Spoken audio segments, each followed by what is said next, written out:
So hey guys, welcome to another Warframe video, and today we're gonna take a quick look at the Dark Split Sword, a new melee weapon that's been added with update 18.14. Now, this weapon is a little bit special because it can either be a heavy blade or it can be a dual sword weapon.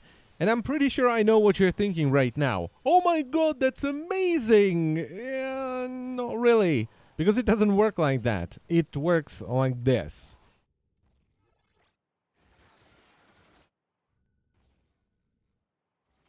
Yeah, you have to go to your arsenal and physically change the stance to change the weapon. If you don't have any stance on it or you put a stance for heavy blades on it, it will be a heavy blade, and if you put a stance for dual sword weapons on it, the weapon will split and you will get a dual sword weapon. And this is, in my opinion, somewhat nonsensical, especially since the weapon has a stance polarity, because none of the stances from heavy blades match polarities with the stances from dual sword weapons. With heavy blades, you have Tempo Royale and Cleaving Whirlwind, which both have a D polarity, and Rending Crane, which has a V polarity. And on the side of dual sword weapons, you have Swirling Tiger, which has a double dash polarity, and Crossing Snakes, which has a dash polarity.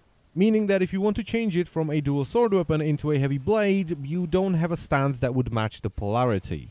And as I've said already, this wouldn't have been an issue if the weapon didn't have a stance polarity, but it comes with a double dash by default. And I don't know if this was intentional, so you're just supposed to pick one or the other, or it was simply an oversight. Now, if you change the weapon from a heavy blade into a dual sword weapon, the stats will be altered a little bit. Now, it's a heavy blade. It has an attack speed of 1, which is pretty fast for heavy blades.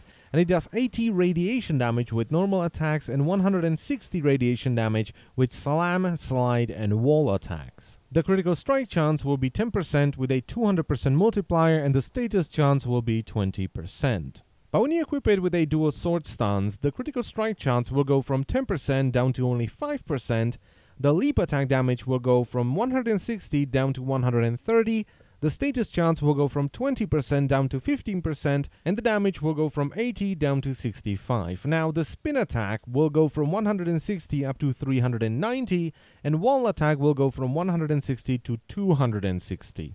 Now, both the dual sword version and the heavy blade version of this weapon are really good. I mean, raw radiation damage with high status chance, that is yummy. But that doesn't mean that I'm not disappointed. I expected this weapon to either have a different stance that would have combos that split the weapon and put it back together as they go on, or at least have a button that would allow me to do that manually. But as of right now, it's either a heavy blade, and we have plenty of those, or it's a dual sword weapon, and once again we have plenty of those. So it's nothing new, unfortunately.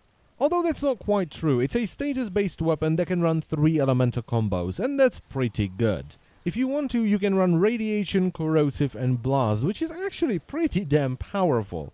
Now, some people voice their dissatisfaction with the weapon doing radiation damage, but I don't think that's an issue. That's actually a good thing in my opinion. Because, well, Grineer have alloyed armored units which are weak to radiation, and since Corpus are getting more and more machinery which is also weak to radiation, radiation is becoming a really good elemental combo. Now, to get this weapon, you will first have to research it in a Tenno lab in your dojo, and it will take 10,000 credits, 1 tellurium, 800 alloy plates, 62 rubadoo, which is a very weird number, and 20 mutagen samples. It will take 2 days, and of course, it will be multiplied based on the size of your clan. And since it's been less than 2 days of the weapon's release, no one has researched it yet, so I can't tell you what it's gonna take to build this weapon.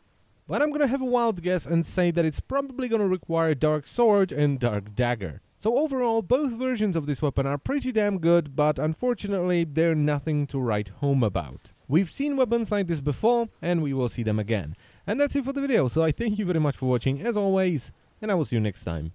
Bye-bye.